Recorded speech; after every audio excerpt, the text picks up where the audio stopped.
네 예비 장모가 뭐 하는 사람인지 알아? 때밀이라고. 어제 목욕탕에서 봤어. 남의 때를 밀어주면서 돈 버는 사람이라고. 어머님, 그게 무슨... 이럴 줄 알았어. 어제 그렇게 잘난 척하더니. 왜요? 내가 이제 누군지 아시겠어요. 난 우리 아들이 의사니까 최소한 교수 딸이나 의사 딸하고 결혼할 줄 알았지. 이렇게 때밀이 딸하고 결혼할 줄은 몰랐네. 어머니, 지금 무슨 말씀을... 왜? 사실이잖아. 이 보세요, 수진이 어머니. 그동안 얼마나 많은 사람 몸을 만졌어요? 그 더러운 손으로 우리 아들도 만질 거예요? 어머님, 우리 엄마 그렇게 부끄러운 짓 해서 돈 번 거 아닙니다. 그 직업으로 저를 의사로 만드셨어요. 엄마는 자랑스러운 제 어머니세요. 자랑스러워? 때밀이가 뭐가 자랑스러워? 돈이라도 많이 벌었어? 그러면 이런 데서 밥 먹을 때 그렇게 놀란 표정은 안 지었겠지. 사연을 듣고 난 후 각자의 의견을 댓글로 남겨주시기 바랍니다. 사소한 댓글이라도 사연자분에게 큰 힘이 될 수 있습니다. 각색될 수 있고 사연자분의 입장에서 구성될 수 있습니다. 양미자 여사는 대대로 내려오던 한약방 집안의 둘째 딸로 태어났습니다. 양미자 여사의 어린 시절은 늘 풍족했고 특히 아버지의 사랑을 듬뿍 받으며 자랐습니다. 이번에도 피아노 대회에서 금상 받았다며. 아버지는 늘 그녀를 자랑스러워 하셨습니다. 동네에서 가장 큰 한약방을 운영하는 집안이었기에 그녀는 당시 최고의 교육을 받으며 자랐습니다. 동생들도 그녀를 롤모델로 삼을 정도였습니다.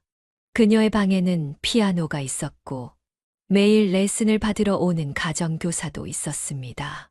우리 미자는 영어도 1등하고 피아노도 잘 치고 참 복받은 아이야. 어머니는 늘 이렇게 말씀하시며 그녀를 예뻐하셨습니다. 하지만 고등학교 1학년이 되던 해 모든 것이 바뀌기 시작했습니다. 이와. 당신, 요즘 강남이 뜨고 있다고 하더군. 우리도 거기 지점을 내야 해. 아버지는 어느 날 저녁 식사 자리에서 이런 말씀을 꺼내셨습니다. 한약방만으로는 미래가 없다며 제약회사 설립과 함께 강남 진출을 계획하셨습니다. 여보, 우리 지금도 충분히 잘 살고 있잖아요. 무리하게 확장할 필요가 있을까요? 어머니가 걱정스러운 목소리로 말씀하셨지만 아버지의 결심은 확고했습니다. 내가 알아보니까 강남의 땅값이 계속 오른대. 지금이 기회야. 빚을 좀 내더라도 해야 해. 결국 아버지는 은행 대출을 받아 강남에 큰 건물을 매입했고 제약회사 설립을 위해 모든 것을 투자했습니다. 하지만 얼마 지나지 않아 부동산 경기가 급격히 나빠졌고 제약회사 인허가 과정에서도 문제가 생겼습니다. 미자야, 이제 피아노는 그만두어야 할 것 같구나. 어느 날 저녁 어머니가 눈물을 글썽이며 말씀하셨습니다. 피아노뿐만이 아니었습니다. 다른 학원도 모두 그만두어야 했습니다. 아버지, 제가 아르바이트 할게요. 지금이라도 시작하면 안 된다. 너는 공부에만 집중해라. 내가 어떻게든. 하지만 상황은 나아지지 않았습니다. 빚쟁이들이 매일같이 찾아왔고 결국 종로의 큰 한약방 건물도 넘기게 되었습니다. 양미자, 너네 이사 간다면서? 어디로 가게 됐어? 친구들의 물음에 그녀는 고개를 숙일 수밖에 없었습니다. 넓은 단독주택에서 작은 연립주택으로 이사를 가면서 그녀는 처음으로 생활에 급격한 변화를 겪었습니다. 어머니의 한숨 섞인 목소리가 밤마다 들려왔습니다. 아버지는 점점 말씀이 없어지셨고 술로 밤을 보내시는 날이 많아졌습니다. 미자야, 이제 내가 동생들 공부도 좀 봐줘야겠다. 그녀는 동생들의 과외 선생님이 되었습니다. 예전에는 가정교사에게 배우기만 했던 그녀가 이제는 직접 가르치는 입장이 된 것입니다. 이런 시련은 오히려 그녀를 더 강하게 만들었습니다. 공부는 더욱 열심히 했고 틈틈이 아르바이트도 하면서 가정 형편에 보탬이 되고자 했습니다. 40년이라는 세월이 흘러 이제는 하얀 머리카락이 자주 보이는 나이가 되었습니다. 그녀는 오늘도 여느 때와 같이 아침 일찍 일어나 거울 앞에 앉았습니다. 하지만 오늘은 평소와는 다른 날이었습니다. 내일이면 딸의 상견례. 거울 앞에서 한숨을 내쉬며 그녀는 머리를 매만졌습니다. 여러 가지 일을 하다 마지막엔 목욕탕 새신사로 일하며 키워낸 딸이 마침내 의사가 되어 좋은 집안과 상견례를 하게 된 것입니다. 엄마, 또 한숨 쉬어? 왜 엄마가 이렇게 걱정이 많아? 딸 수진이가 그녀의 방으로 들어왔습니다. 그래도 명문가에 시집을 가는데 엄마가 목욕탕 새신사라는 게 좀... 그녀의 말이 채 끝나기도 전에 수진이가 말을 잘랐습니다. 엄마, 그런 말 하지 마. 나 엄마가 제일 자랑스러워. 혼자서 나 의대까지 보내준 게 누구야? 그래도 사람들이 뭐라고 할까? 엄마, 우리 병원에 오는 환자들 다들 엄마 세신 실력 알잖아. 엄마한테 때 밀어야 피로가 확 풀린다고들 하시던데. 수진이의 말에 그녀는 살짝 미소를 지었습니다. 맞습니다. 그녀의 손길을 거친 손님들은 대부분 단골이 되었고, 그 중에는 대학 교수부터 의사, 판사까지 많은 전문직 여성들이 있었습니다. 어머 여사님, 이번에 딸과 사위대 분이 우리 병원 흉부외과 과장님이라면서요? 오늘도 목욕탕에서 만난 단골 손님이 반갑게 물었습니다. 네. 그런데 저는 좀 걱정이 되네요. 무슨 소리예요? 여사님처럼 열심히 사시는 분이 어디 있다고? 저도 지금까지 계속 여사님한테 때 밀러오는데 이만한 실력자가 없어요. 그녀는 마음 한켠이 따뜻해지는 것을 느꼈습니다. 하지만 여전히 걱정이 되는 것은 어쩔 수 없었습니다. 엄마, 나 내일 입을 옷 골라줘. 저녁 식사 후 수진이가 옷장을 열어보이며 말했습니다. 엄마가 뭘 알아? 엄마야말로 매일 손님들 피부 관리해주고 마사지해주면서 트렌드 모르는 게 이상하지. 여기 있는 옷 중에 뭐가 제일 좋아? 수진이는 늘 이렇게 그녀를 세워주려 했습니다. 어릴 때부터 한 번도 엄마의 직업을 부끄러워한 적이 없었고 오히려 자랑스러워했습니다. 엄마, 내일 긴장하지 마. 우리 엄마는 대한민국에서 제일 멋진 엄마야. 잠들기 전 수진이가 그녀를 꼭 안아주었습니다. 그 순간 그녀의 눈시울이 붉어졌습니다. 남편과 사별하고 홀로 딸을 키우면서 얼마나 많은 밤을 눈물로 지새웠는지 모릅니다. 하지만 이제 그 딸이 훌륭한 의사가 되어 자신을 이렇게 자랑스러워하고 있었습니다. 우리 딸, 고마워. 그녀는 딸을 꼭 안아주었습니다. 내일 상견례에서 어떤 일이 벌어질지 모르지만 이렇게 자신을 사랑해주는 딸이 있다는 것만으로도 그녀는 충분히 행복했습니다. 침대에 누워 잠을 청하면서도 그녀의 머릿속은 복잡했습니다. 예비 사돈댁이 대대로 의사 집안이라는데 과연 자신의 직업을 어떻게 생각할지. 하지만 이내 딸의 말이 떠올랐습니다. 엄마, 당당하게 말해. 저는 20년차 베테랑 새신사입니다라고. 그녀는 마음을 다잡았습니다. 그래, 자신의 직업이 부끄러울 것은 없다. 이 직업으로 딸을 의사로 키워냈고 많은 손님들이 자신의 손길을 신뢰하고 있지 않은가. 내일은 당당하게 예비 사돈들을 만나리라 다짐하며 그녀는 깊은 잠에 들었습니다. 그녀가 새신사가 된 것은 어느 봄날이었습니다. 남편의 부고를 접한 지 일주일 만이었습니다. 미자야, 정말 이 일을 시작할 거니? 친정어머니가 걱정스러운 눈빛으로 물었습니다. 네. 일단 지금 뭐라도 해야죠. 제가 할 수 있는 일이 이것밖에 없어요. 수진이도 있고 엄마도 계시잖아요. 당시 남편은 중동건설 현장에서 일하고 있었습니다. 더 나은 미래를 위해 떠났던 남편은 현장에서의 사고로 영영 돌아오지 못했습니다. 처음에는 힘들 거예요. 하지만 저희가 다 도와드릴 테니 걱정하지 마세요. 목욕탕 사장님의 말씀이었습니다. 그녀는 처음 며칠간 수건을 개고 탈의실을 정리하는 일부터 시작했습니다. 언니 이렇게 손목을 돌리면서 해야 해요. 그래야 손님들이 편하시대요. 선배 세신사가 친절히 가르쳐 주었습니다. 그녀는 밤마다 집에서 수건으로 연습했습니다. 엄마, 뭐해? 5살이던 수진이가 물었습니다. 응. 엄마가 잘하고 싶어서 우리 수진이 예쁜 옷도 사주고 나중에 공부도 많이 시켜주고 싶어서. 처음 한 달은 정말 힘들었습니다. 손가락이 부르트고 손목이 아팠습니다. 하지만 그녀는 포기하지 않았습니다. 양미자 씨, 오늘부터 직접 손님 받아보세요. 기본은 다 배우셨으니까.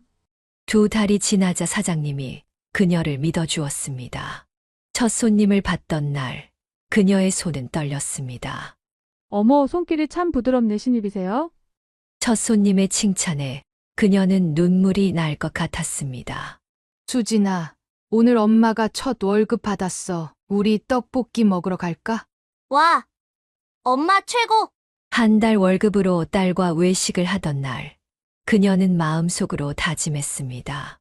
이제 우리 수진이 내가 지킨다. 미자야, 언제까지 이해할 순 없지 않니? 그래도 내가 대학까지 나온 사람인데. 친정어머니는 늘 걱정하셨습니다. 하지만 그녀는 이제 자신의 선택을 후회하지 않았습니다. 엄마, 제가 이제 우리 가족 책임질게요. 제 선택이니까 걱정하지 마세요. 시간이 흐르면서 그녀의 실력은 점점 늘어갔습니다. 손님들 사이에서 소문이 나기 시작했고 단골도 생겼습니다. 미자 씨에게 때 밀어야 제대로야. 다른 분들은 뭔가 아쉬워. 이런 말을 들을 때마다 그녀는 자부심을 느꼈습니다.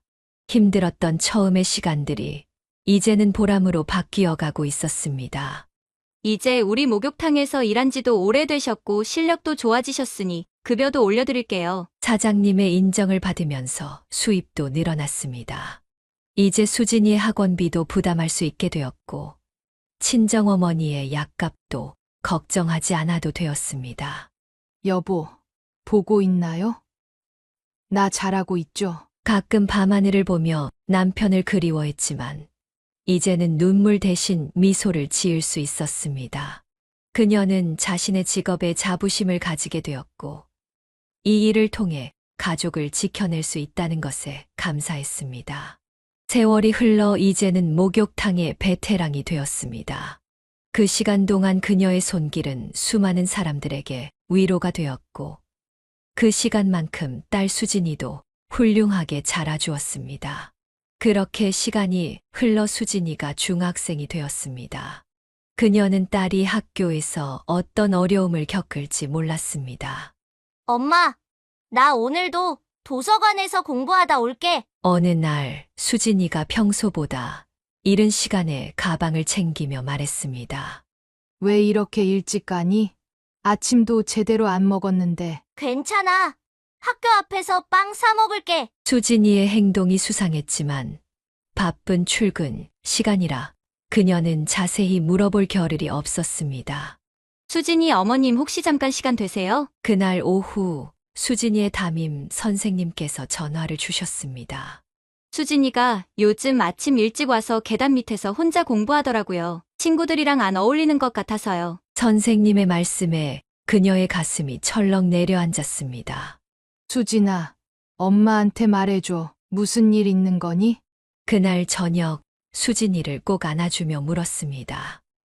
엄마, 애들이 나보고 때밀이 딸이래. 수진이가 흐느끼며 말했습니다.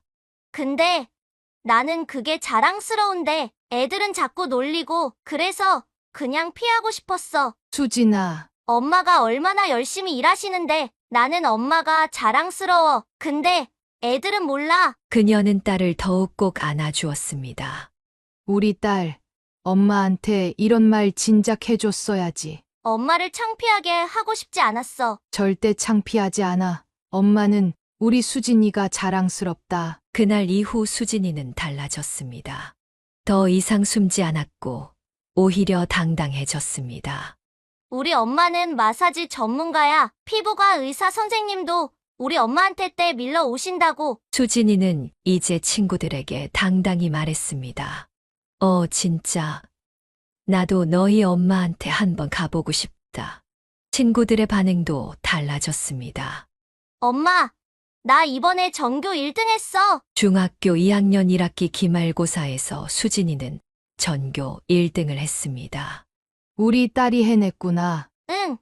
이제 앞으로도 계속 1등 할 거야. 그리고 나중에 의사 돼서 엄마 고생 안 시킬 거야. 수진이의 눈빛은 결연했습니다. 그녀는 딸의 모습에서 자신의 어린 시절을 보는 것 같았습니다. 한때는 부유했다가 모든 것을 잃었던 그 시절. 자신도 이렇게 더욱 단단해지지 않았던가. 수진아, 너는 이미 엄마의 자부심이야. 그녀는 딸을 꼭 안아주었습니다. 때로는 힘들고 지칠 때도 있었지만 이렇게 훌륭하게 자라준 딸을 보며 그녀는 자신의 모든 선택이 옳았다고 느꼈습니다. 수진이가 고등학교 3학년이 되던 해 큰 시련이 찾아왔습니다. 친정어머니가 갑자기 쓰러진 것입니다. 어머님 상태가 많이 안 좋으세요. 큰 수술이 필요한데. 병원 의사의 말에 그녀의 심장이 덜컥 내려앉았습니다. 엄마, 할머니 꼭 나으실 거야. 내가 있잖아. 수진이가 그녀의 손을 꼭 잡아주었습니다.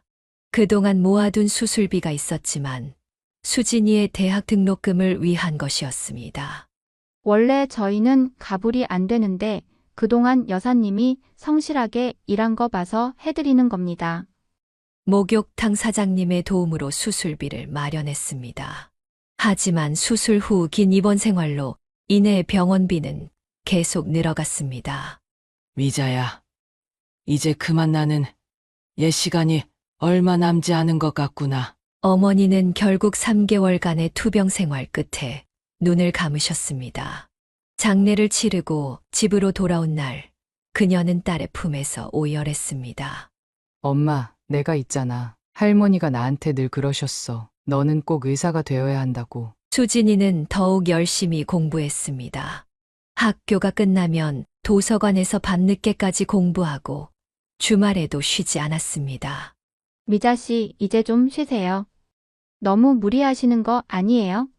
목욕탕에서도 그녀는 더 많은 시간을 일했습니다. 아침 일찍부터 밤늦게까지 쉬는 날도 반납했습니다. 수진이 공부시키려면 일해야 해요. 의대 등록금이 만만치 않다면서요. 그렇게 힘든 시간을 보내던 어느 날 수진이의 입시 결과가 나왔습니다. 엄마, 나 합격했어. 의대에 합격했어. 수진이의 눈에서는 눈물이 흘렀습니다. 우리 딸이 해냈구나. 그녀도 딸과 함께 울었습니다. 기쁨의 눈물이었습니다.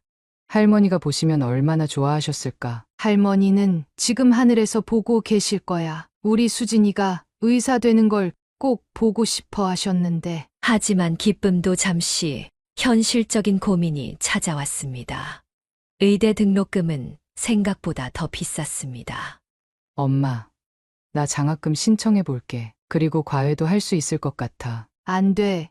의대 공부가 얼마나 힘든데 너는 공부에만 전념해. 그녀는 새벽에도 일하기 시작했습니다.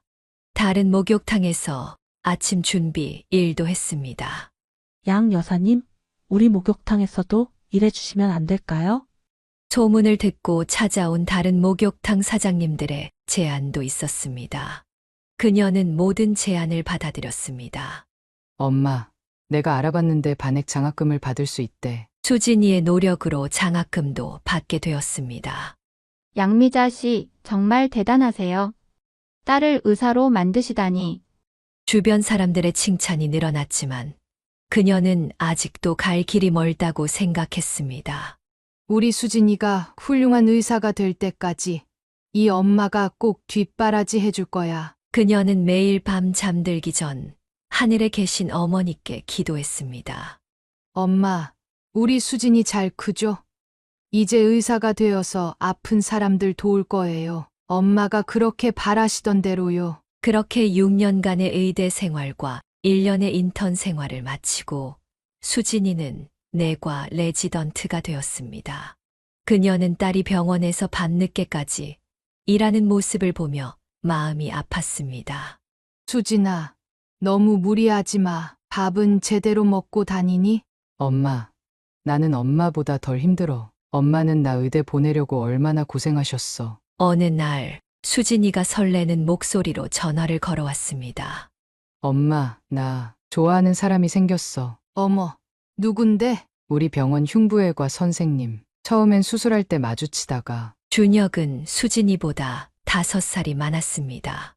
대대로 의사 집안에서 자란 그는 수진이의 실력을 먼저 알아보고 관심을 가졌다고 했습니다. 어제는 밤새 응급수술하고 나왔는데 준혁 씨가 내 얼굴이 창백해 보인다면서 따뜻한 죽을 사왔어. 너무 다정하더라고. 수진이의 얼굴에는 꽃이 핀 듯 환한 미소가 가득했습니다. 근데 수진아, 상대방 집안이 대대로 의사 집안이라며. 엄마, 걱정하지 마. 준혁 씨는 전혀 그런 거 신경 안 써. 오히려 내가 힘들게 공부해서 의사가 된 게 대단하대. 자기는 길이 다 정해져 있었지만 나는 스스로 이 길을 선택하고 이뤄냈다고. 그래도 엄마는 걱정이다. 시댁이 너무 하잖아. 엄마, 준혁 씨 할아버지가 병원장이시고 아버님도 흉부외과 과장님이셨대. 삼촌들도 다 의사시고. 근데 준혁 씨는 달라. 어제는 자기가 태어날 때부터 의사가 정해져 있어서 오히려 내가 부럽대. 연애 기간 동안 수진이는 더욱 빛이 났습니다. 레지던트 생활의 고단함 속에서도 사랑의 설렘으로 하루하루를 보냈습니다. 우리 딸, 이제 의사 선생님이랑 연애하네. 그게 어제는 수술실 간호사들이 우리 보고 병원의 로미오와 줄리엣이래. 1년이 지나고 어느 날 수진이가 퇴근 후 집에 들렀습니다. 엄마, 준혁 씨가 프로포즈했어. 정말? 어떻게? 수술실에서 했어. 힘든 수술 끝나고 나한테 반지를 내밀더라고. 그녀는 딸의 행복한 모습에 안도했습니다. 하지만 한편으로는 걱정도 되었습니다. 수진아, 정말 결혼하고 싶은 거니? 응. 엄마, 준혁 씨는 정말 좋은 사람이야. 자기 부모님도 엄마 직업에 대해 전혀 편견이 없다고 했어. 오히려 자수성가한 게 대단하다고 하셨대. 양미자 여사님, 따님 소식 들었어요. 의사 선생님하고 결혼하신다면서요? 목욕탕 단골 손님들도 축하해 주었습니다. 네, 좋은 사람 만난 것 같아요. 근데 저는 아직도 조금 걱정이 되네요. 따님 잘 키우셨잖아요. 이제 편하게 사실 차례예요. 우리 목욕탕 단골 의사 선생님들도 다들 칭찬이 자자하다던데요. 수진이는 매일 밤 퇴근길에 전화를 걸어왔습니다. 연애 이야기, 병원 이야기, 결혼 준비 이야기로 통화는 늘 길어졌습니다. 엄마, 다음 달에 상견례 하기로 했어. 준혁 씨 부모님이 우리 예약해둔 레스토랑으로 오시기로 했어. 그저 딸의 행복한 모습에 기뻐하며 상견례 날 입을 옷을 고르고 있었을 뿐입니다. 상견례를 며칠 앞둔 어느 저녁, 수진이가 전화를 걸어왔습니다. 엄마, 준혁 씨가 먼저 인사드리고 싶대. 주말 저녁에 잠깐 들러도 되지? 그녀는 갑작스러운 방문에 당황했습니다. 주말에? 그래, 한번 와. 엄마, 준혁과 격식 차리지 말고 편하게 뵙고 싶다고. 저녁 무렵 정장 차림의 김준혁이 와인 한 병을 들고 그녀의 집을 찾았습니다. 어머님, 늦은 시간에 죄송합니다. 수진이한테 많은 얘기 들었습니다. 그는 예의 바르고 겸손한 모습이었습니다. 어머님, 사실 외갓집도 시장에서 생선 장사를 하셨다고 해요. 어머니께서 평생 딸을 위해 고생하셨다는 얘기 듣고 우리 외할머니 생각이 났습니다. 그의 말에 그녀는 놀랐습니다. 정말요? 준혁 씨 외가도 시장에서. 네, 그래서 전 더 잘 알아요. 장사가 얼마나 힘든지. 어머님께서 혼자 수진이를 의사로 키워내신 게 정말 대단하세요. 수진이는 옆에서 흐뭇한 미소를 지었습니다. 엄마, 내가 그랬지? 준혁 씨는 전혀 편견이 없다고. 어머님, 제가 수진이랑 결혼하면 어머님도 제 친어머니처럼 잘 모시겠습니다. 그의 진심 어린 말에 그녀의 마음이 따뜻해졌습니다. 고생했다고 들었어요. 수진이 혼자 키우시느라 이제는 제가 수진이도 어머님도 잘 모시겠습니다. 준혁아, 보니까 정말 좋은 사람인 것 같네. 처음으로 그녀는 딸의 예비 신랑을 반말로 불렀습니다.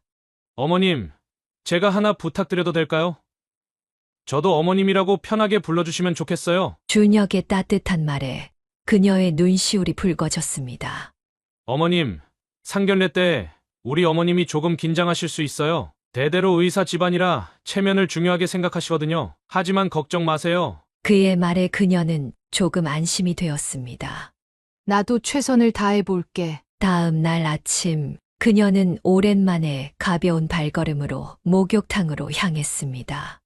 양미자 여사님, 오늘 얼굴이 더 밝아 보이세요? 단골 손님의 말에 그녀는 미소를 지었습니다. 네. 어제 사위 될 사람을 봤거든요. 생각보다 더 좋은 사람인 것 같아요. 그러시겠어요. 따님이 고른 사람인데 틀림없이 좋은 분일 거예요. 그녀는 마음이 한결 가벼워졌습니다. 이제 며칠 후면 있을 상견례. 예비 시어머니도 분명 좋은 분일 거라고 생각했습니다. 상견례를 이틀 앞둔 아침, 그녀는 평소처럼 목욕탕으로 출근했습니다. 단골 손님들과 인사를 나누며 하루를 시작하려는데 처음 보는 손님이 들어왔습니다. 어휴, 이게 무슨 냄새야. 여기는 청소하네요. 그 손님은 들어서자마자 코를 막으며 큰 소리로 말했습니다. 손님, 무슨 냄새 말씀이신지. 저기 건어물 파는 아줌마 때문인 것 같은데요? 아니, 이런 데를 어떻게 목욕하러 와요? 내보내던가 하지. 건어물집 정 씨는 20년 넘게 이 목욕탕을 다닌 단골 손님이었습니다. 내가 뭐, 정 씨가 당황해하며 말을 꺼내려는데 그 손님이 다시 목소리를 높였습니다. 아니, 장사하는 사람이 기본이 안 되어 있네. 몸에서 비린내가 나는데 이런 공중 목욕탕을 어떻게 와요? 아니 이 아줌마가 제가 20년 넘게 여기 다녔는데 그런 말씀은 처음 듣습니다. 20년이나 됐다고요? 더 큰 문제네요. 이런 분이 계속 다니게 하다니. 이 목욕탕 관리 왜 이래요? 그녀는 더는 참을 수 없었습니다. 손님, 그만하세요. 이분 오래 다니셨고 깨끗하고 품이 있는 분이세요. 아니, 때밀이 주제에 손님한테 이래도 되는 거예요? 당신이 뭔데 참견이래? 여기 사장이야? 사장 나오라 그래. 손님은 이제 그녀에게 화살을 돌렸습니다. 어디서 때밀이가 주제 넘게. 당신 자격이나 있어요? 목욕탕 사장님이 나서려 했지만 손님은 더욱 기세등등해졌습니다. 때밀이가 때밀이지. 할 줄 아는 거 없어서 돈 받고 남의 몸 만지는 게 뭐가 자랑이라고. 손님, 이제 그만하시죠. 우리 목욕탕에서 나가주세요. 뭐라고요? 내가 돈 내고 들어왔는데 나가라고요? 결국 일은 경찰서까지 가게 되었습니다. 이런 일로 경찰서까지 오게 해서 죄송합니다만 도저히 저 아줌마는 그냥 넘어갈 수가 없습니다. 사장님이 단호하게 말했습니다. 아니, 제가 잘못했습니다. 합의하고 싶은데요. 갑자기 손님의 태도가 돌변했습니다. 두툼한 봉투를 꺼내며 사과를 했습니다. 그렇게 일은 마무리되었지만 그녀의 마음은 쓸쓸했습니다. 양미자 여사님, 속상해하지 마세요. 우리가 다 알잖아요. 여사님이 얼마나 대단한 분인지. 정 씨가 그녀의 손을 잡아주었습니다. 네. 근데 왜 그 손님이 갑자기 태도를 바꾸고 합의금까지 준 걸까요? 에이, 신경 쓰지 마세요. 어떤 사람은 돈으로 모든 걸 해결하려 하나 봐요. 그날 저녁 수진이에게 전화가 왔습니다. 엄마, 내일 상견례 준비는 다 됐어? 응, 다 됐어. 하지만 그녀는 오늘 있었던 일을 딸에게 말하지 않았습니다. 딸의 행복한 순간에 걸림돌이 되고 싶지 않았기 때문입니다. 드디어 상견례 당일 그녀는 가슴을 진정시키며 고급 레스토랑으로 향했습니다. 엄마, 긴장 풀어. 어제 준혁 씨가 그랬잖아. 어머님도 날 많이 좋아하신대. 하지만 레스토랑에 들어서는 순간 그녀의 얼굴이 창백해졌습니다. 테이블에 앉아있는 예비 시어머니는 바로 어제 목욕탕에서 그 난리를 피웠던 손님이었습니다. 어머니, 이쪽이 수진이 어머님이세요. 아버님은 안타깝지만 일찍 돌아가셨다고 하고. 준혁이 정중히 소개했습니다. 어머나, 예비 시어머니의 눈이 커졌습니다. 잠시 침묵이 흘렀고 이내 그녀의 입가에 비웃음이 걸렸습니다. 네 예비 장모가 뭐하는 사람인지 알아? 때밀이라고. 어제 목욕탕에서 봤어. 남의 때를 밀어주면서 돈 버는 사람이라고. 수진이가 자리에서 벌떡 일어났습니다. 어머님, 그게 무슨... 이럴 줄 알았어. 어제 그렇게 잘난 척하더니. 왜요? 내가 이제 누군지 아시겠어요. 예비 시어머니는 와인을 한 모금 마시며 말을 이었습니다. 난 우리 아들이 의사니까 최소한 교수 딸이나 의사 딸하고 결혼할 줄 알았지. 이렇게 때밀이 딸하고 결혼할 줄은 몰랐네. 어머니, 지금 무슨 말씀을? 준혁이 충격에 빠진 얼굴로 말했습니다. 왜? 사실이잖아. 이 보세요, 수진이 어머니. 그동안 얼마나 많은 사람 몸을 만졌어요? 그 더러운 손으로 우리 아들도 만질 거예요? 어머님, 수진이가 소리쳤습니다. 우리 엄마 그렇게 부끄러운 짓 해서 돈 번 거 아닙니다. 그 직업으로 저를 의사로 만드셨어요. 엄마는 자랑스러운 제 어머니세요. 자랑스러워? 때밀이가 뭐가 자랑스러워? 돈이라도 많이 벌었어? 그러면 이런 데서 밥 먹을 때 그렇게 놀란 표정은 안 지었겠지. 그녀는 묵묵히 자리에서 일어났습니다. 수진아, 가자. 엄마, 이렇게 도망가면 그게 끝인 줄 아세요? 우리 아들이랑 결혼하고 싶으면 지금이라도 사과하세요.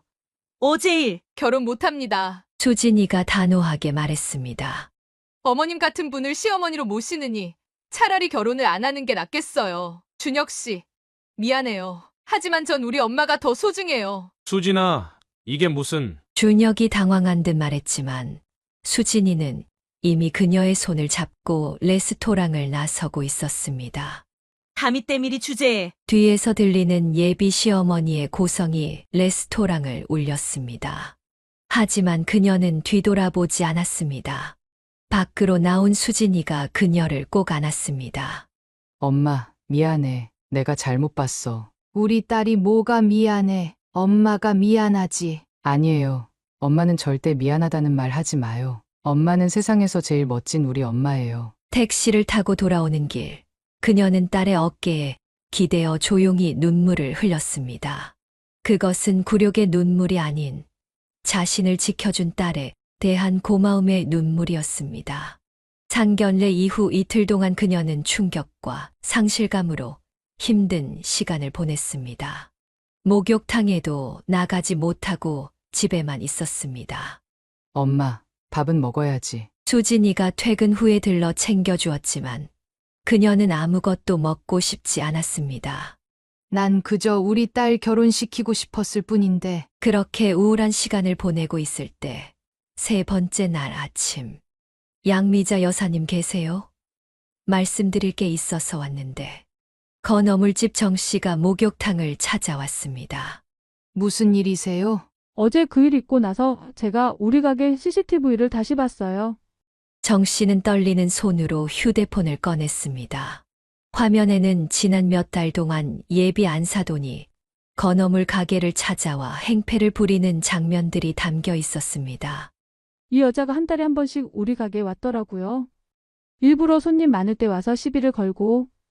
영상 속에서 그녀는 명품 가방을 든 채로 건어물에서 나는 냄새가 역겹다며 소리를 지르고 있었습니다.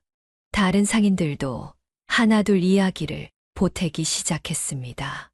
맞아요. 우리 채소 가게에도 왔었어요. 상한 채소를 팔았다며 행패를 부리다가 합의금을 주고 갔죠. 시장 상인들 사이에서는 합의금 부인으로 소문이 났더라고요. 그때 수진이가 목욕탕으로 들어왔습니다. 엄마, 방금 준혁 씨 어머니가 찾아왔다 갔어요. 우리 병원 앞에서. 수진이의 말에 따르면 준혁의 어머니는 평소 시댁에서 무시를 당해왔다고 합니다. 아무리 명품으로 치장해도 시댁 식구들은 돈으로 산 며느리라며 무시했고 그 스트레스를 서민들을 괴롭히는 것으로 풀어왔다는 것입니다. 자기가 모든 걸 실토했어요. 시장 상인들을 괴롭히면서 우월감을 느꼈다고. 특히 엄마가 새신사라는 걸 알았을 때는 정말 기뻐했대요. 뭐라고? 자기보다 더 낮은 신분의 시어머니를 만나게 될 거라고 생각하고 드디어 자신도 누군가를 무시할 수 있게 됐다고 좋아했대요. 목욕탕에 모인 사람들은 충격에 빠졌습니다. 그동안 우리를 괴롭힌 게 다 계획적이었다는 거네요. 정 씨가 한숨을 쉬었습니다. 이런 식으로라도 우월감을 느끼고 싶었대요. 시댁에서 받은 상처가 너무 커서. 수진이의 눈에는 분노가 서려 있었습니다. 하지만 이건 변명이 될 수 없어요. 다른 사람들을 괴롭히면서 자신의 상처를 치유하려 했다니. 그녀는 묵묵히 앉아 있었습니다. 자신을 비롯한 많은 사람들이 한 사람의 상처받은 마음의 희생양이 되었다는 사실에 깊은 허탈감을 느꼈습니다. 처음에는 그녀도 의아했습니다.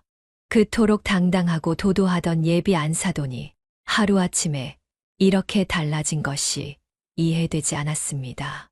엄마, 내가 알아봤어. 다음 날 아침 수진이가 알려주었습니다. 준혁 씨 아버님이 얼마 전에 대학병원 의료원장으로 내정되셨대요. 다음 달에 공식 발표 예정이었는데. 그게 무슨 상관이? 어머님이 그동안 했던 행동들이 알려지면 아버님 의료원장 자리가 날아갈 수도 있대요. 요즘 의료계에서는 배우자의 도덕성까지 엄격하게 본대요. 그제서야 그녀는 이해가 갔습니다. 예비 안사돈의 갑작스러운 태도, 변화는 남편의 승진 때문이었던 것입니다. 게다가 준혁 씨 할아버님께서 재산 분배를 앞두고 계시대요. 자식들 중에 누가 병원을 물려받을지 결정하시는 중이라는데. 아, 그래서. 네, 만약 어머님의 행실이 알려지면 아버님은 병원 상속은커녕 의료원장 자리도 못하실 거예요. 수진이의 설명을 들으니 모든 것이 명확해졌습니다. 예비 안사돈의 갑작스러운 방문과 눈물의 사과는 순수한 반성이 아닌 가문의 이익을 지키기 위한 것이었습니다. 어머님이 시장 상인들 괴롭힌 거 CCTV에 다 찍혔잖아요. 그걸 가지고 있는 한 어머님은 꼼짝 못하세요. 수진아, 너. 엄마, 전 이제 의사예요. 환자를 대하면서 배웠어요. 때론 아픈 만큼 치료도 강하게 해야 한다는 거요. 그녀는 딸을 바라보았습니다. 언제 이렇게 성장했나 싶었습니다. 어머님은 그동안 돈으로 모든 걸 해결하려고 하셨어요. 하지만 이번엔 돈으로는 해결할 수 없죠. 시댁의 재산과 명예가 걸린 문제니까요. 수진이의 말대로였습니다. 예비 안사돈이 그토록 무릎을 꿇으며 빌 수밖에 없었던 이유가 바로 여기에 있었던 것입니다. 근데 수진아, 너무 가혹한 거 아닐까? 엄마, 어머님은 그동안 수많은 사람들에게 상처를 주셨어요. 이번 기회에 진정한 반성을 하셔야 해요. 그래야 어머님도 달라지실 수 있어요. 그녀는 고개를 끄덕였습니다. 어쩌면 이것이 예비 안사돈에게는 축복일지도 모른다는 생각이 들었습니다. 20년간 시댁의 구박에 시달리며 쌓인 상처를 풀 수 있는 기회이자 진정한 반성을 통해 새 사람이 될 수 있는 기회였으니까요. 수진이의 말을 들으며 그녀는 깊은 생각에 잠겼습니다. 예비 안사돈이 왜 그토록 자신을 무시하고 싶어 했는지, 왜 그렇게까지 다른 사람들을 괴롭혔는지, 그 이면에는 깊은 상처가 있었습니다. 알고 보니 시댁에서 20년은 그녀에게 긴 굴욕의 시간이었습니다. 생선장사의 딸이라는 이유로 시작된 차별은 날이 갈수록 심해졌습니다. 그리고 그 긴 세월 동안 쌓인 상처는 결국 다른 이들을 향한 폭력이 되어 돌아왔습니다. 결혼식 전날 시어머니는 다른 친척들에게 이렇게 말했습니다. 큰 며느리는 대학 교수 딸이고 작은 며느리는 판사 딸인데 셋째 며느리는 좀 급이 다르네요 하는 수 없죠. 아들이 고집을 부리는 걸. 결혼 첫날부터 그녀는 비린내 나는 며느리라는 별명이 붙었습니다. 아무리 향수를 뿌리고 치장을 해도 시어머니는 늘 코를 막았습니다. 아유, 역시 생선장사 딸이라 그런가. 몸에 밴 비린내가 지워지지를 않네. 명절이면 더욱 심했습니다. 음식을 준비해도 시어머니는 손님들 앞에서 일부러 말을 흘렸습니다. 우리 셋째 며느리가 좀 서투르네요. 워낙 어려운 집에서 자라서 이것밖에 못하나 봐요. 설상가상으로 시누이들도 그녀를 괴롭혔습니다. 명품 가방을 일부러 그녀 앞에서 자랑하고 값비싼 옷을 보여주며 놀리곤 했습니다. 가장 큰 상처는 아들 준혁이 태어났을 때였습니다. 출산 직후 시어머니는 아이를 데려갔습니다. 우리 가문의 피줄을 어떻게 생선장사 딸한테 맡기나. 내가 키워야지. 한 달에 한 번, 그것도 시어머니 감시하에서만 아들을 볼 수 있었습니다. 전몸살로 고통스러워도 아들 곁에 갈 수 없었습니다. 이런 모욕을 견디다 못한 그녀는 돈으로라도 인정받으려 했습니다. 남편이 번 돈으로 명품을 사들이기 시작했습니다. 시댁 모임에 나갈 때마다 새 옷, 새 가방으로 무장했습니다. 하지만 이런 노력은 더 큰 조롱거리가 되었습니다. 천박하게 명품으로 휘감으면 없던 품위가 생기나. 시어머니의 이런 말은 그녀의 자존심을 완전히 짓밟았습니다. 결국 그녀는 다른 방법을 선택했습니다. 자신보다 더 약한 사람들을 찾아 무시하기 시작한 것입니다. 처음에는 아파트 경비원들을 괴롭혔고, 그 다음은 재래시장 상인들이었습니다. 특히 생선가게나 건어물 가게를 찾아가 시비를 걸었습니다. 자신의 부모님이 하던 일을 하는 사람들을 무시함으로써 뒤틀린 방식으로 과거의 자신을 부정하려 했던 것입니다. 그래서 양미자 여사의 존재를 알았을 때 그토록 기뻐했던 것입니다. 드디어 자신도 누군가를 정당하게 무시할 수 있다고 생각했기 때문입니다. 시댁에서 받은 20년의 상처를 때밀이 시어머니를 무시하면서 치유하려 했던 것입니다. 하지만 그녀의 계산은 완전히 빗나갔습니다. 오히려 자신의 추한 민낯이 드러나고 모든 것을 잃게 된 것입니다. 그날 저녁 누군가 그녀의 집 초인종을 눌렀습니다. 문을 열어보니 예비 안사돈이 서 있었습니다. 화려한 명품은 온데간데 없고 수수한 차림이었습니다. 들어오세요. 그녀가 차분하게 말했습니다. 제발 저희 집엔 비밀로 해주세요. 예비 안사돈은 현관에서부터 무릎을 꿇었습니다. 일어나세요. 안으로 들어와서 이야기해요. 전 이대로가 좋습니다. 제가 잘못했어요. 그때 수진이가 방에서 나왔습니다. 어머님, 그렇게 무릎 꿇으실 때가 아닌 것 같은데요. 시장 상인분들 앞에서 무릎 꿇으셔야 하는 거 아닌가요? 수진아, 네, 맞아요. 내가 다 잘못했어요. 시장 상인분들께도 찾아가서 사과할게요. 예비 안사돈의 눈에서 눈물이 흘렀습니다. 근데 왜 하필 우리 엄마셨어요? 어제 상견례에서 그렇게 모욕적인 말씀을 하시기 전에 엄마가 어떤 분인지 아셨잖아요. 그게 내가 잠시 미쳤었나 봐. 시댁에서 계속 무시당하는데 드디어 나보다 더 낮은 신분이 들어온다고 하니까. 낮은 신분이요? 우리 엄마는 당당한 직업인이세요. 수진이의 목소리가 날카로워졌습니다. 죄송해요. 정말 죄송해요. 내가 잘못 생각했어요. 난 그저 시댁에서 30년 동안 무시당하면서. 그래서 다른 사람들을 무시하면서 위안을 얻으셨다고요? 네, 제가 비겁했어요. 하지만 제발 남편과 준혁이에게는 말하지 말아주세요. 이혼하자고 할 거예요. 그때 수진이가 휴대폰을 꺼냈습니다.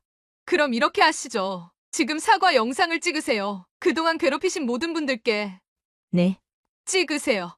그리고 직접 찾아가서 사과하시는 것도 영상으로 남기세요. 만약 앞으로도 이런 일이 반복된다면 이 영상들은 바로 준혁 씨 아버님께 전달될 거예요. 수진아. 그녀가 말리려 했지만 수진이는 단호했습니다. 엄마, 이건 꼭 필요해요. 어머님이 진심으로 반성하고 계신다면 당연히 하셔야죠. 예비 안사돈은 떨리는 손으로 수진이가 건넨 종이를 받았습니다. 거기에는 그동안 그녀가 괴롭혔던 상인들의 명단이 적혀 있었습니다. 전부 다 찾아가서 사과하세요. 네, 알겠습니다.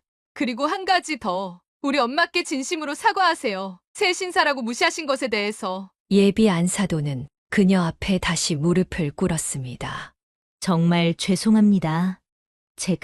제가 너무 교만했어요. 양미자 여사님은 정말 대단하신 분이에요. 혼자서 딸을 의사로 키워내시고. 일어나세요. 그녀가 말했습니다.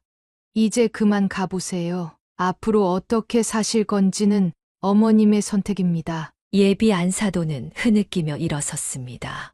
현관문을 나서기 전 그녀는 마지막으로 고개를 숙였습니다. 정말 죄송합니다. 문이 닫히고 수진이가 그녀를 꼭 안았습니다. 엄마, 잘 견뎌줘서 고마워요. 우리 딸이 더 대단하네. 그날 밤 그녀는 오랜만에 편히 잠들 수 있었습니다. 그들이 나눈 대화가 있었던 날로부터 일주일 후 뜻밖의 소식이 들려왔습니다. 엄마, 큰일 났어요. 수진이가 퇴근 후 급하게 집으로 들어왔습니다. 무슨 일이야? 준혁 씨네 집에서 모든 걸 알게 됐대요. 어머님이 찍은 사과 영상을 시장 상인분들께 보여드리러 갔을 때 우연히 준혁 씨 작은 아버님이 그걸 보셨다고 해요. 알고 보니 준혁의 작은 아버님은 그 시장 근처에서 자주 장을 보시는 단골이었습니다. 상인들이 예비 안사돈의 사과 영상을 보고 있을 때 우연히 그 자리에 있었던 것입니다. 작은아버님이 바로 큰아버님께 연락을 하셨대요. 그리고 시댁 전체 회의가 열렸대요. 거기서 어머님의 모든 행적이 공개됐고 준혁의 할아버님은 대대로 의사 가문의 명예를 중요시하는 분이었습니다. 며느리가 서민들을 상대로 갑질을 해왔다는 사실에 크게 분노하셨다고 합니다.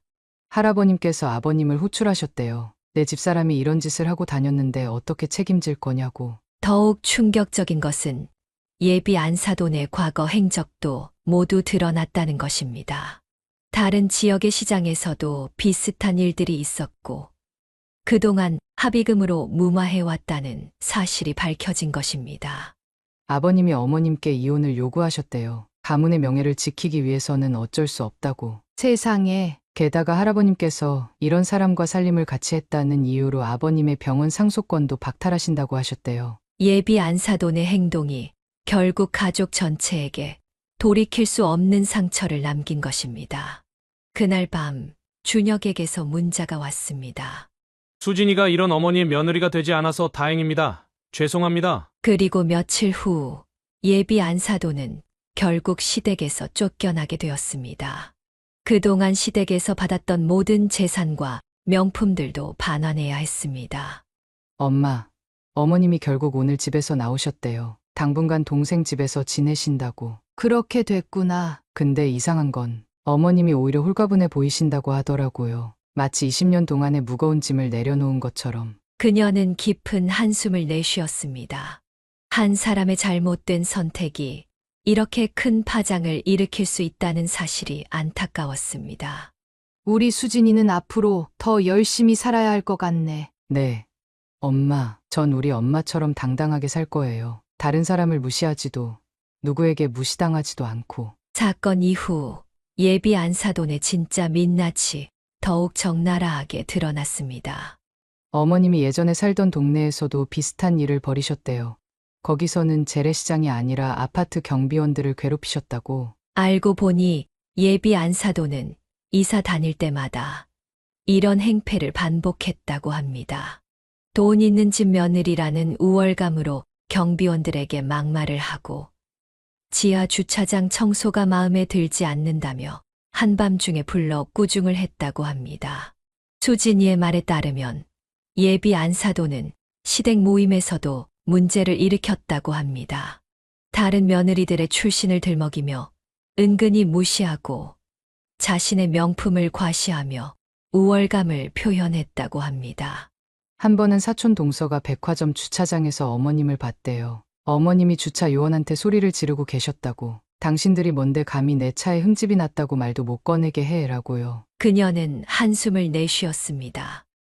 사실 시댁에서도 어머님을 무시한 게 아니었대요. 처음에는 다들 어머님을 인정하고 받아들였는데 어머님이 너무 돈 자랑을 하고 다른 사람들을 무시하니까. 그래서 점점 멀어진 거구나. 네, 결국 시댁 식구들이 어머님을 멀리하게 된 건 어머님의 그런 태도 때문이었던 거예요. 더 충격적인 사실은 따로 있었습니다. 어머님이 우리 목욕탕에 일부러 찾아오신 것도 다 계획적이었대요. 미리 이 동네 재래시장을 답사하고 상인들의 성향까지 파악하셨다고. 설마. 네, 처음부터 계획하신 거래요. 건어물집 정씨 아주머니부터 시작해서 마지막으로 우리 엄마까지 자신보다 낮은 신분이라고 생각하는 사람들을 찾아다니면서 우월감을 느끼시려고. 이런 사실들이 하나둘 밝혀지면서 시댁의 분노는 극에 달했습니다. 특히 병원장이신 할아버님은 이사 가문의 며느리가 이런 짓을 했다는 게 부끄럽다며 크게 진노하셨다고 합니다. 어머님은 지금 충격으로 병원에 입원하셨대요. 자신의 모든 것을 잃게 될 줄은 몰랐다고. 그녀는 문득 예비 안사돈이 불쌍하다는 생각이 들었습니다. 돈으로 살 수 있는 것은 많지만 진정한 인격은 돈으로 살 수 없다는 걸 이제야 깨달은 것 같았습니다.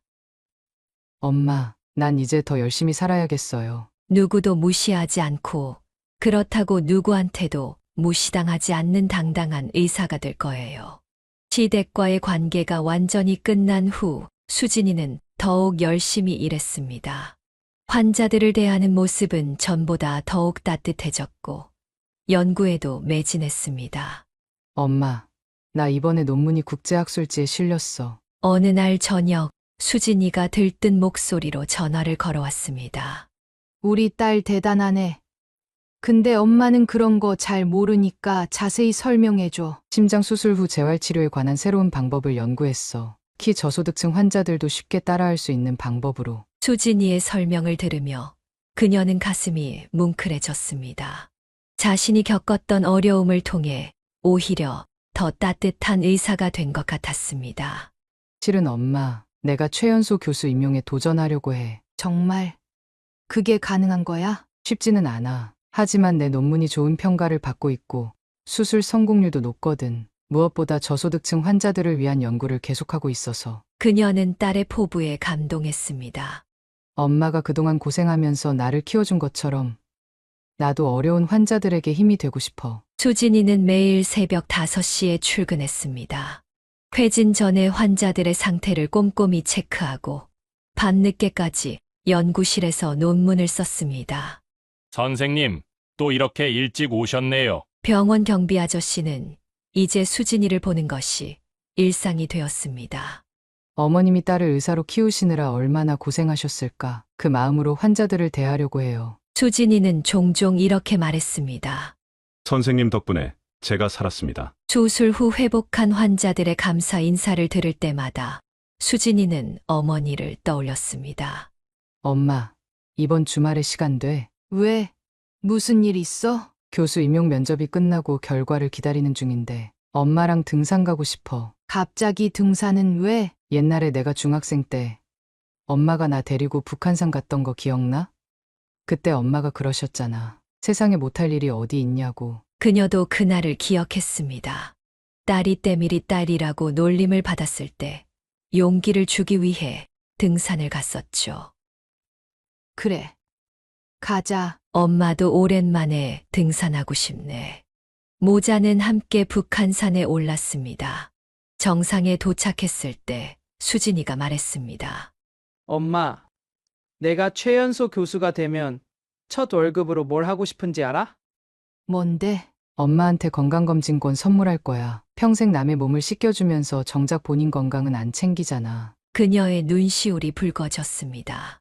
그리고 엄마가 일하는 목욕탕에 가서 때도 밀어드릴 거야. 내가 의사가 됐다고 해서 부끄러워하지 않을 거야. 오히려 자랑스럽게 얘기할 거야. 우리 엄마는 대한민국 최고의 새신사라고. 한편 예비 안사도는 이혼 후 삶은 180도 달라졌습니다. 엄마, 어제 우연히 어머님을 봤어요. 수진이가 퇴근길에 들른 시장에서 그녀를 마주쳤다고 했습니다. 어디서? 사거리 앞 분식집에서요. 설거지를 하고 계시더라고요. 알고 보니 예비 안사도는 시댁에서 쫓겨난 후 모든 재산을 반환하고 전셋집으로 옮겼다고 합니다.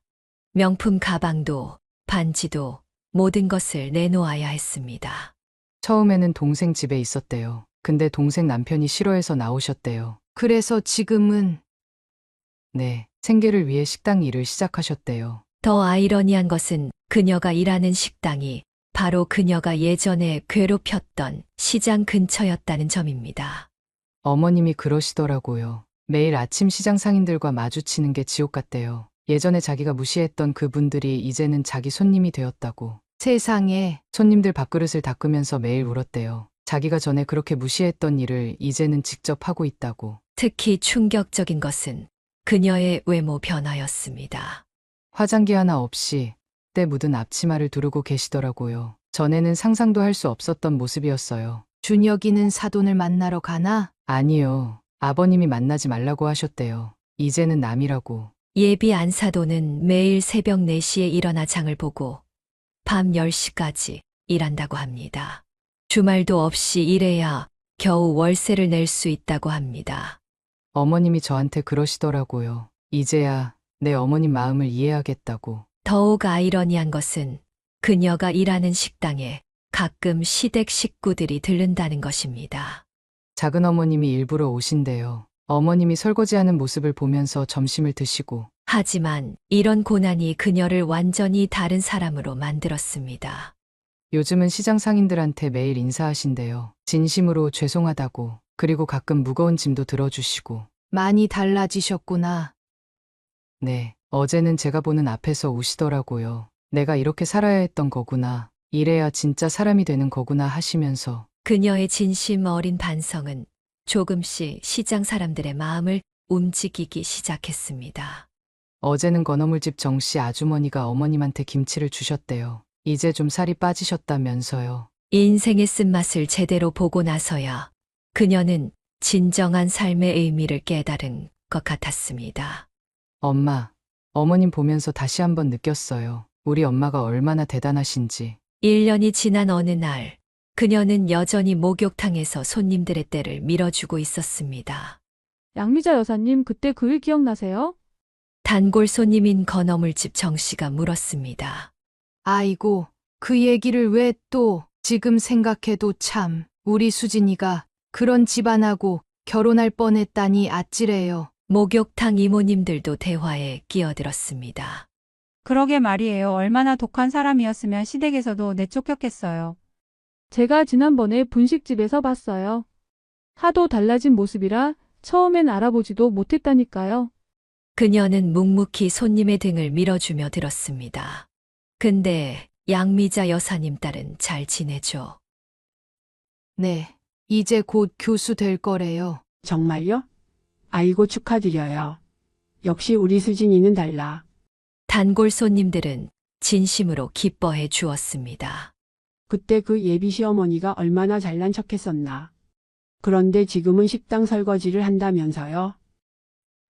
네, 그래도 이제는 많이 달라지셨대요. 사람 팔자가 한순간이죠. 하지만 전 그게 당연한 결과라고 봐요.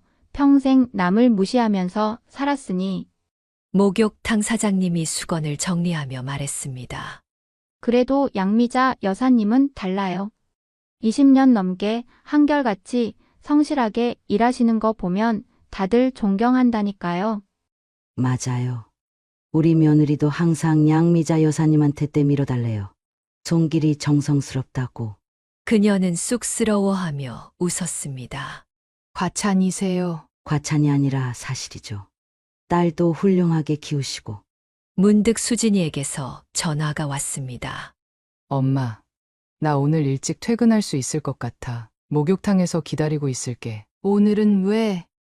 그냥 옛날처럼 엄마한테 때 밀어달라고 하고 싶어서. 그녀의 눈시울이 붉어졌습니다. 양미자 여사님, 우리 수진이 왔나 봐요. 목욕탕 손님들이 반갑게 맞이했습니다. 어머, 수진 선생님. 오랜만이에요. 선생님. 지난번에 우리 아들 수술해 주셔서 감사해요. 수진이는 환자 가족을 만난 것이 반가운 듯 웃으며 인사했습니다. 엄마, 이제 내가 엄마 때 밀어드릴게요. 아이고, 바쁜 의사 선생님이 무슨. 엄마, 나 이제 곧 교수 되면 더 바빠질 텐데 가끔은 이렇게 시간 내서 엄마랑 있고 싶어. 그날 저녁 딸과 함께 집으로 돌아가는 길에 그녀는 생각했습니다. 1년 전에 그 사건이 오히려 축복이었던 것 같다고. 그리고 지금 이렇게 딸과 함께 있을 수 있다는 것이 얼마나 감사한 일인지. 엄마, 나 배고파. 우리 떡볶이 먹고 갈까? 그래, 가자. 어머니와 딸은 손을 잡고 시장 골목으로 향했습니다. 그곳에는 이제 예비 안사돈이 일하는 분식집도 있었지만 그들은 더 이상 그 일을 떠올리지 않기로 했습니다. 지나간 일은 지나간 대로 의미가 있었고 이제는 새로운 이야기를 써나갈 시간이니까요. 사연을 듣고 댓글을 남겨주시기 바랍니다. 사소한 의견일지라도 사연자분에게는 큰 힘이 됩니다. 노골적인 악성 댓글은 사연자분에게 상처가 될 수 있으니 삼가 주시기 바랍니다.